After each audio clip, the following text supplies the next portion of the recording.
support you, but I was dying on the inside, dying. I have never felt so depressed about our situation ever. I have had resolve before. I have walked away from you and you're drunk and fucked up and did things that are like, but Toronto was like the plane that the plane where you kicked me. It was so bad and so unprovoked. Wait. Sorry. The plane when I kicked you.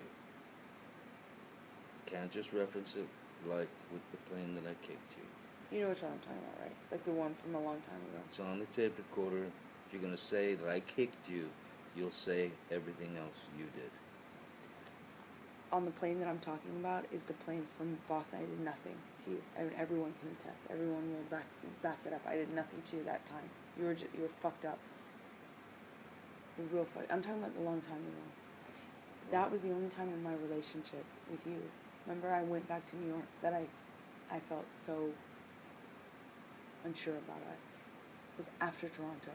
And I sat on that all week and cried every fucking day. It was after Toronto. When? This Toronto? I didn't kick you on the fucking plane. I know. I said that was the only other time in our relationship that I felt like this. And I'm sorry I took a few minutes of your time in Toronto, in LA when you were getting ready for rehearsals, but I was trying desperately to figure out if I could recover, if there could be love gained that had been murdered. I couldn't. It was I understand that. It was a tough week. I'm going through the same exact fucking thing. You have certainly not gone through this. I have certainly never looked at you and said some of these things to you. I have. Don't say that. Never told you I didn't love you. You should. I didn't know. I've never told you I was falling out of love with you. I never told you. And also, we've made promises. Never mind, you'll just defend yourself.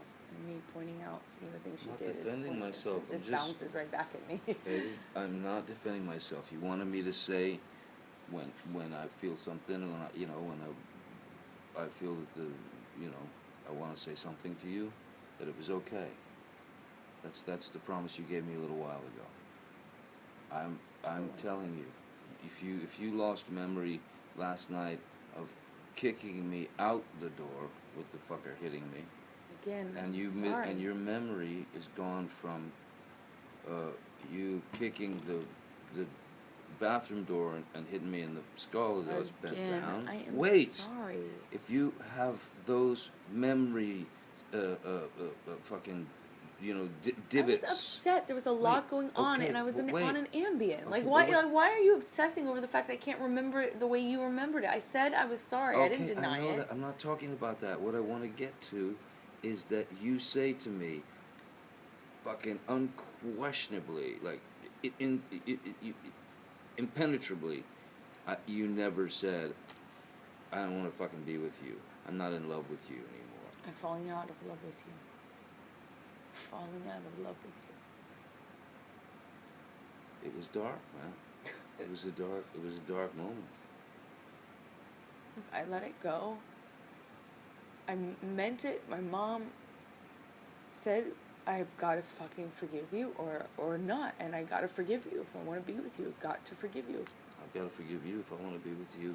Yes, it's not solo. I'm just saying what I made a choice to let it go and to forgive you, and I meant it. And I'm sorry that it's coming up now. It really should not come up. It really should not be something that we keep using in fights. It doesn't help us. It doesn't help our standing to point out how fucked. It doesn't do anything but cause the other one to retreat and defend. I'm sorry. If you listen to your tape back, it'd be you that brings up the Toronto shit. You're right. More than me. I brought it up, and I'm sorry. That's why I'm saying this. I was trying to defend myself from this whole thing about, like, me taking your time on when you were rehearsing, and I took no time and suffered by myself and really sat on that and didn't. It wasn't right. You asked me every morning what the fuck is going on, and I wasn't right. It wasn't okay. It was not okay? And we talked about it on Whitney's birthday that night.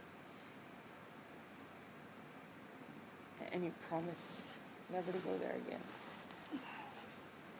Is my memory okay now? I mean, so far. Is that wrong?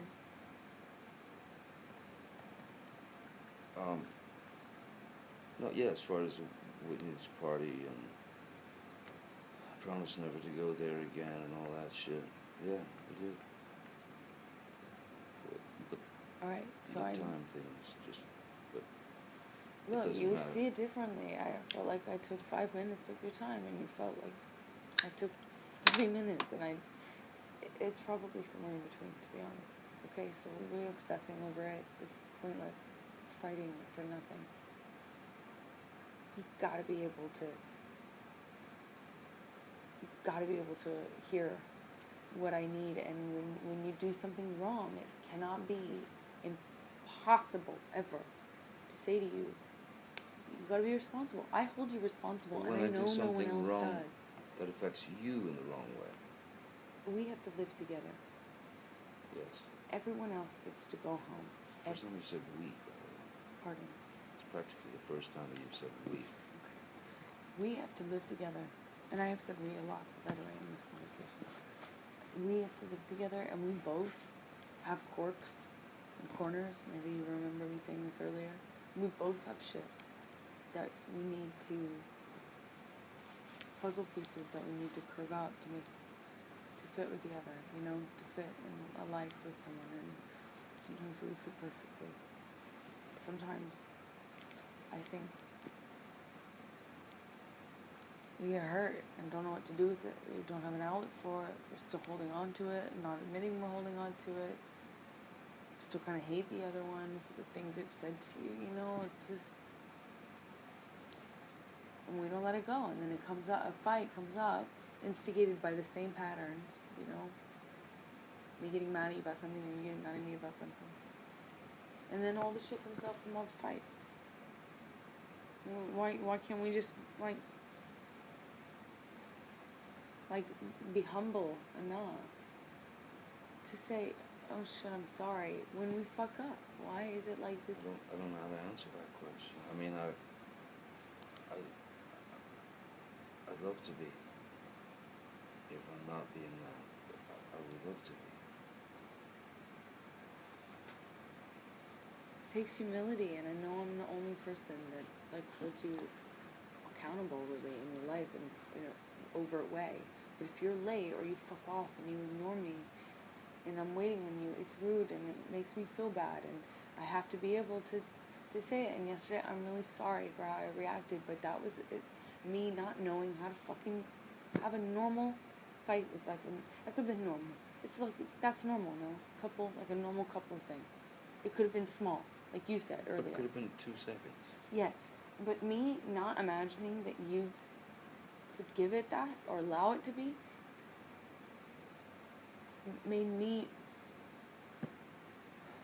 I took an Ambien so I'd fall asleep before I'd be touched by you and have to fucking confront it. I tried to, read and calm down. I tried to not talk about it because I just could not imagine it working. Where you could just hear it and say, I'm sorry, and also know that that's an issue you have. I couldn't imagine it. And so it came out really bad. It came out poorly. I handled it poorly. By the time we talked, I was already seething. And then I reacted like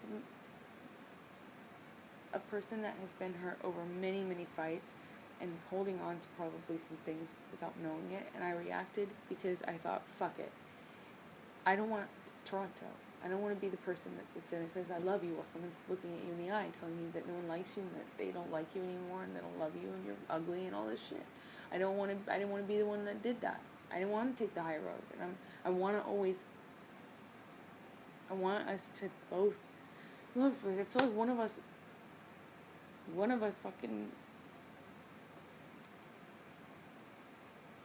can't do it. We need to both do it. Otherwise, one of us is just getting fucking hurt. Like, Toronto is a fucking punching bag. I just heard every mean thing, and all I was doing was saying, stop. And I got so fucked up. I understand. I mean, I don't want to do... Toronto to you was the plane ride to me. You know? And you're not going to unhear that shit. You can forgive me for it if you can. But you'll never unhear that. And I'll never unhear the shit I heard. So, ultimately, is that shit important? No. In the big picture. We should be bigger than that. We should find a way. And we do both need work. I'm not saying I don't.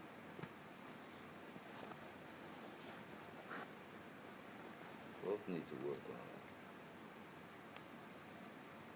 So there's no accountability, no stability, no rules, and we got married for that reason. We got married so we'd have, like, stability. So the fucking relationship wasn't on the line every time. Look, I didn't kick you out of bed last night. I did. I'm sorry for it. Okay, but you know what I'm saying? Yes, I do know what you're saying, but it doesn't happen in a vacuum. It's the result of conditioning of fights over and over again that do things that make us react in the way we react. Indeed. So, where do we stop? Where do we stop it? Go see a counselor. Do you imagine your life without me? Could you? I mean, no, of course not. Why would I manage you?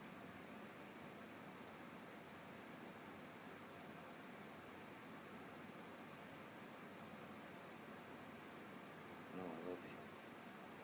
I told you that. The first second you came in, you said you love me, and I said I love you. Because I do. But it can't go on this way. Not for you. Not for you. I agree. Not for me. It can't go on this way. I agree. I agree. Because it's just going to build and build and build. And if there's any more physical violence, that's it. I agree. I agree. I agree. So I'll check on counselors when I see somebody. If that's what needs to be done, I'll do it. I just don't know if you... I want to talk to that Amy person, but I'm worried that you don't control yourself, and when you get mad, you just take off. And I'm worried that on Skype, it's not like we're going to be in a room and you're just going to fucking walk away. If you don't like it.